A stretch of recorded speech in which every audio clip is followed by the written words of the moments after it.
There is a silence between couples that no words can mend. A kind of silence that echoes louder than rage, more deafening than a scream. It is not the silence of peace, but the silence of performance. A quiet ritual where both wear masks, polished smiles, rehearsed reassurances, nods of agreement, not born of truth, but fear. Fear of confrontation, fear of rejection, fear of being seen. Marriage, the sacred union, was never meant to be a masquerade. And yet, most walk into it wearing the armor of societal expectation, not the naked skin of authenticity.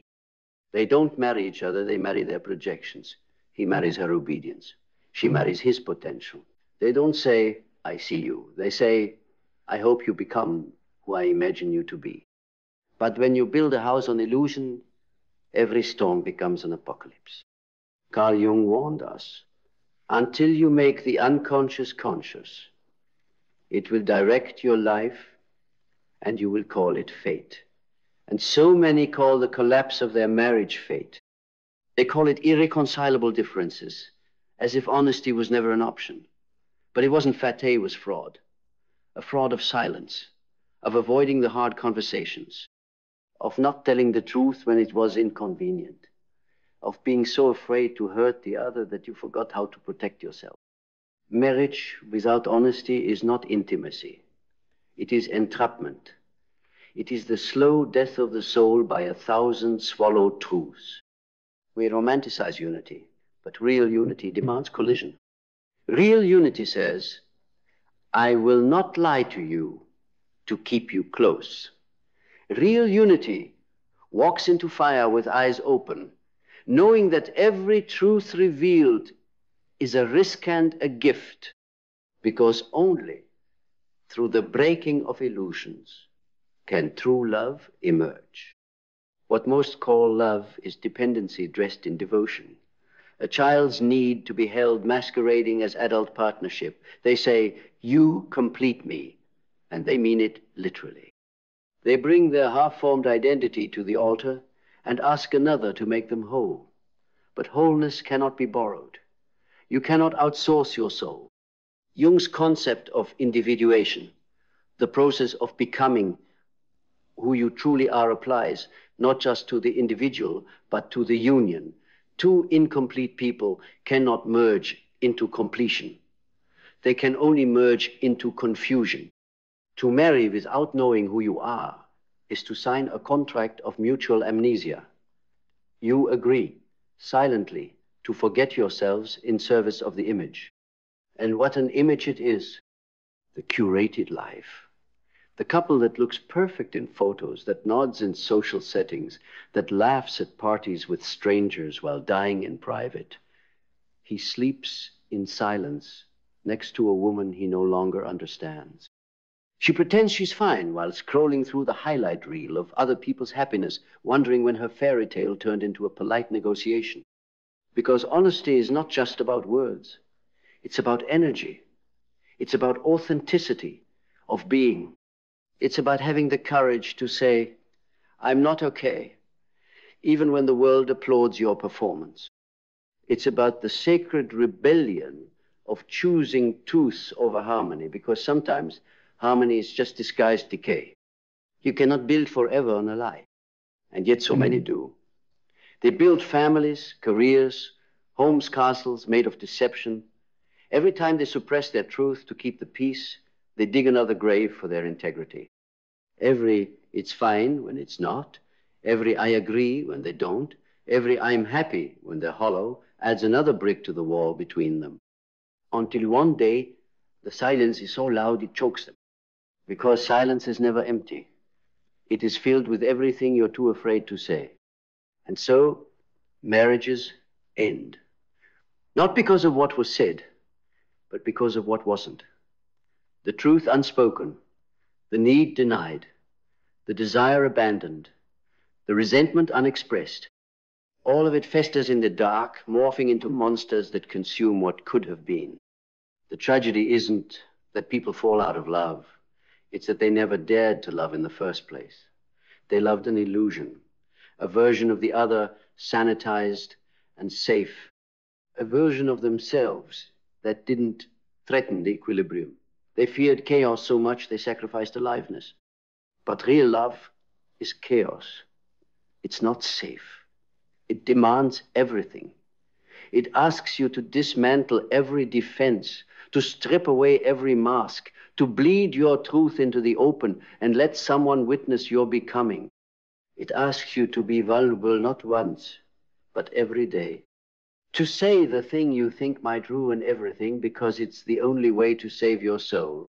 To admit that you've changed, that you no longer want what you once did, that you've betrayed yourself in the name of harmony.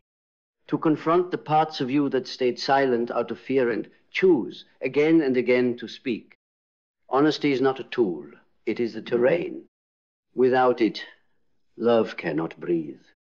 Without it, marriage is not a bond, it is a performance. And the audience is always the world. We were not meant to perform, we were meant to become. So burn the script, tear down the set. Look them in the eyes not as a spouse, but as a Suland ask, do you want the truth or do you want the comfort? Because you cannot have both. Comfort is the sedative. Truth is the awakening. One keeps you asleep in a beautiful dream.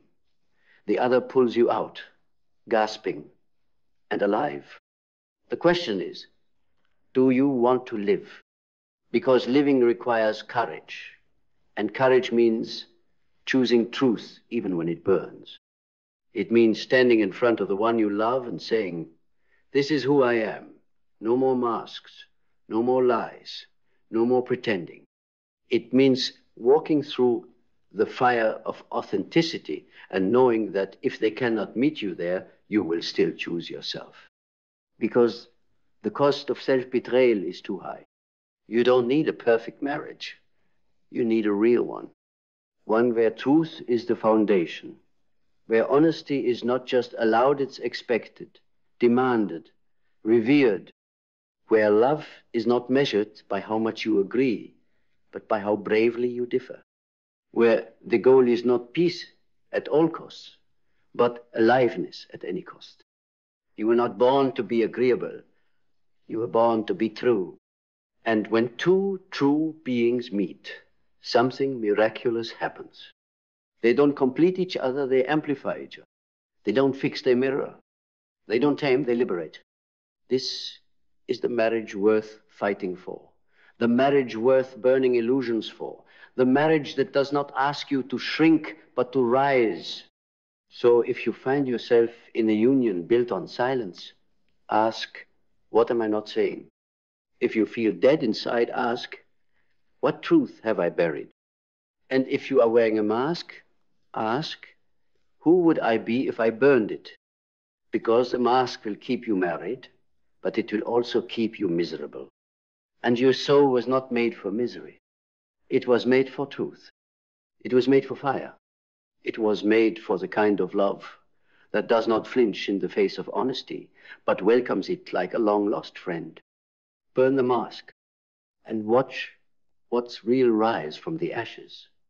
The truth, when finally spoken, doesn't sound like thunder. It sounds like silence cracking, like a dam breaking beneath the weight of all the I'm fines you've ever uttered. It doesn't come dressed in eloquent sight, stumbles out, raw, clumsy, breathless. And still it is the most sacred sound in the world, because it's real, and reality is holy. You must understand your silence is not compassion, it is fear. Your compliance is not love, it is survival.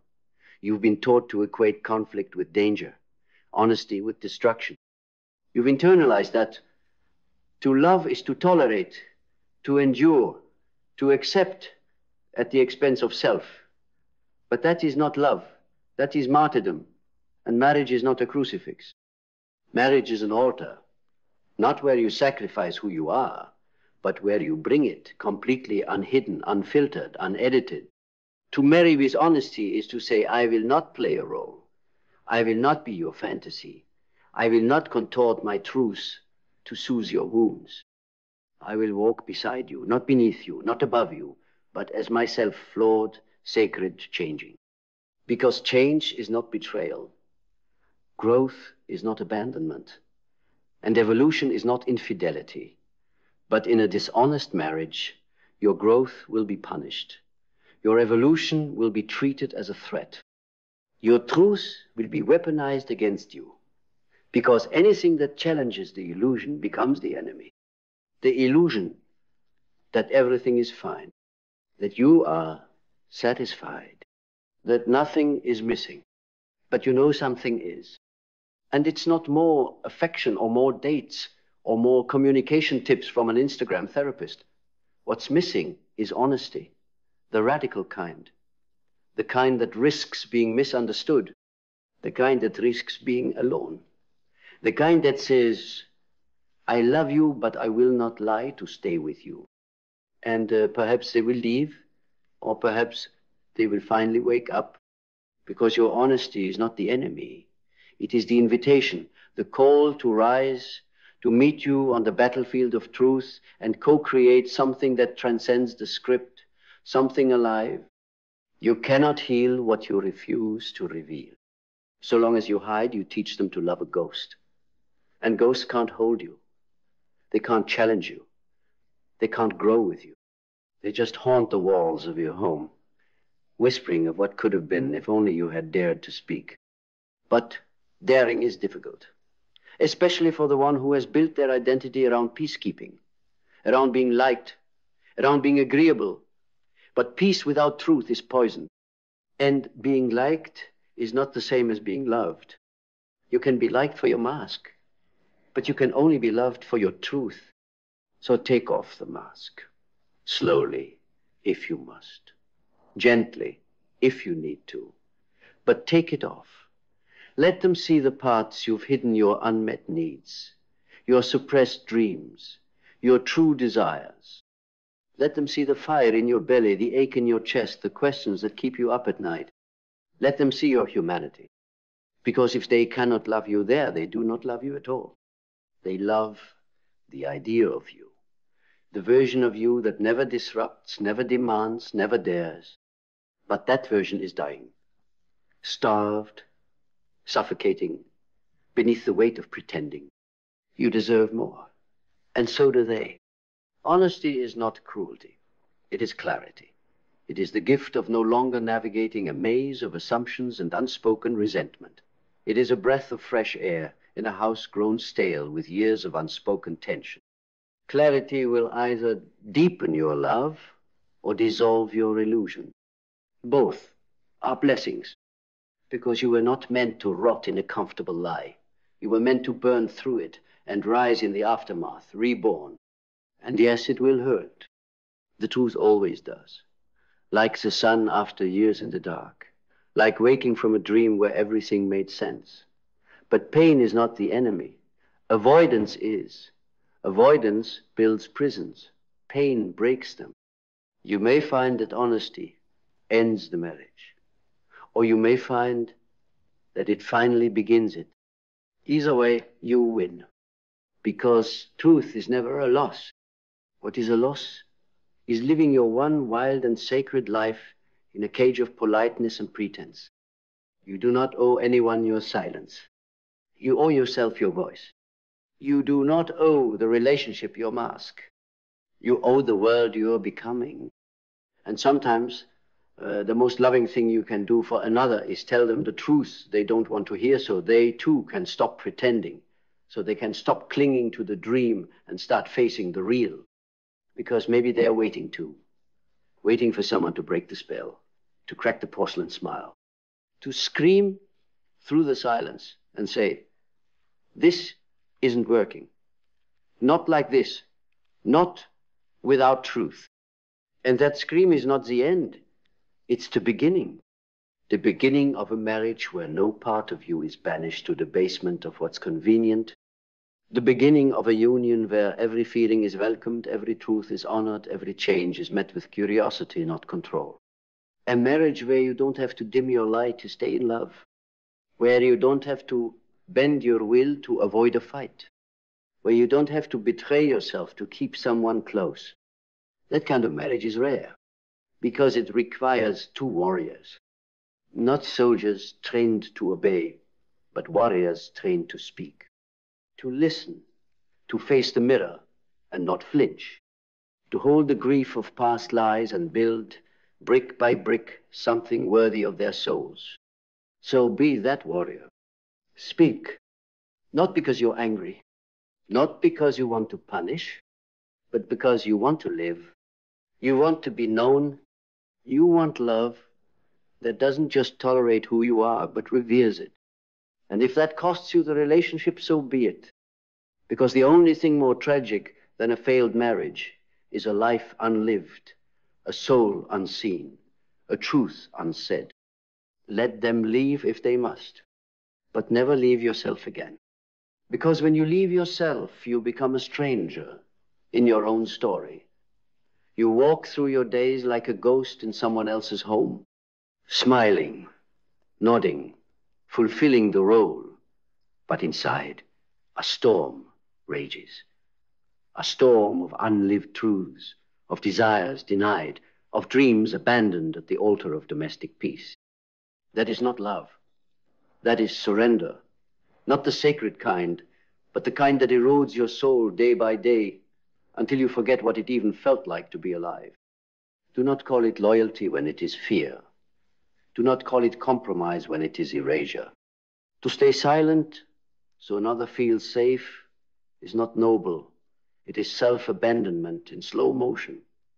And there is no medal for dying quietly. This is not about blame. This is about awakening. Because most are not malicious. They do not seek to harm you. They simply learn it just as you did, that love means avoiding conflict, that truth is too dangerous, that peace is preserved through silence. But peace bought through silence is built on debt, and that debt is paid in resentment. Resentment, the silent killer of every sacred union. It doesn't arrive with fury. It seeps, it simmers. It shows up in the turn back, the avoided eye contact, the it's nothing that hides everything. It is the bitterness of 1,000 swallowed truths.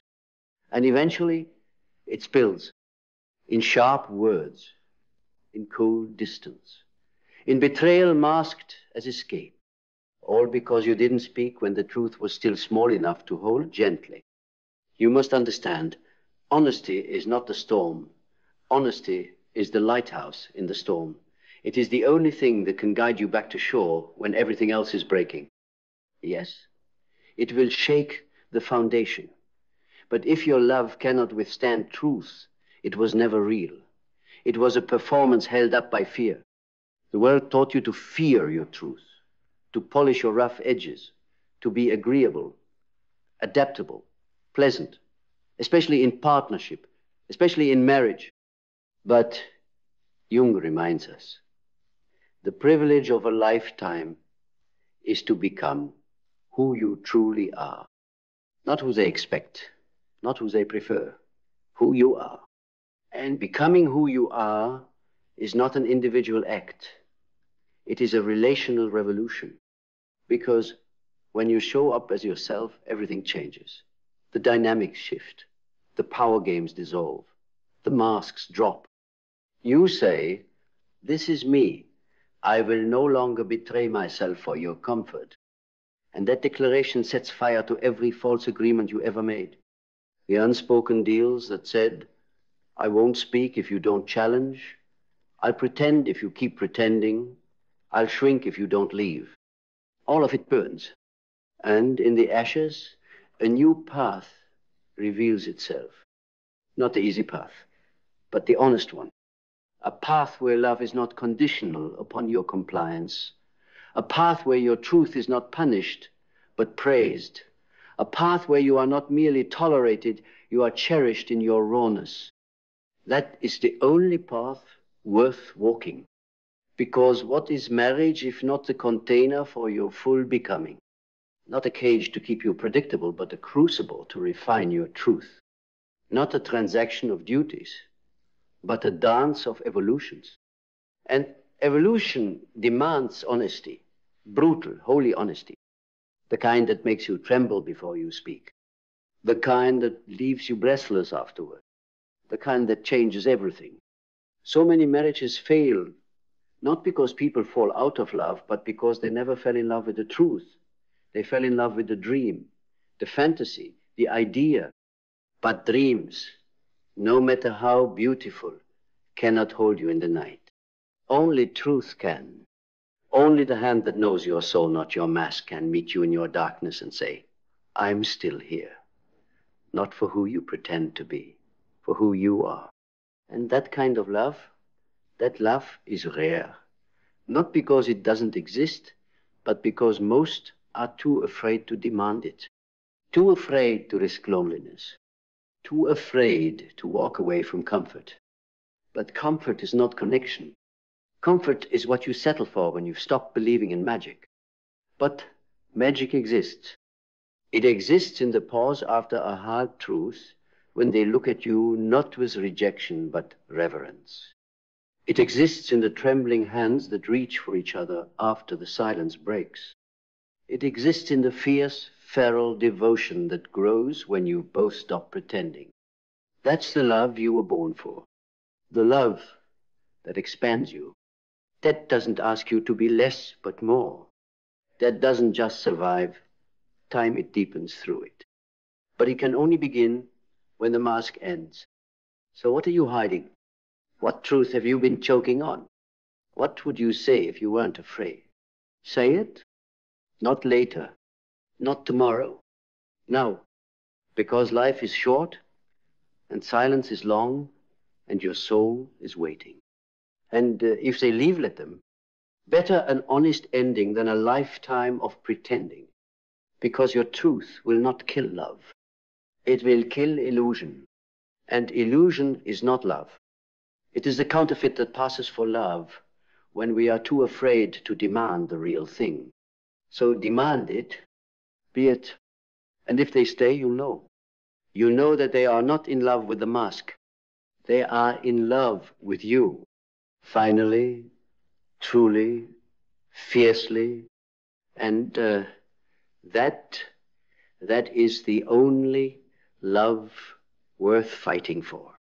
So burn the mask.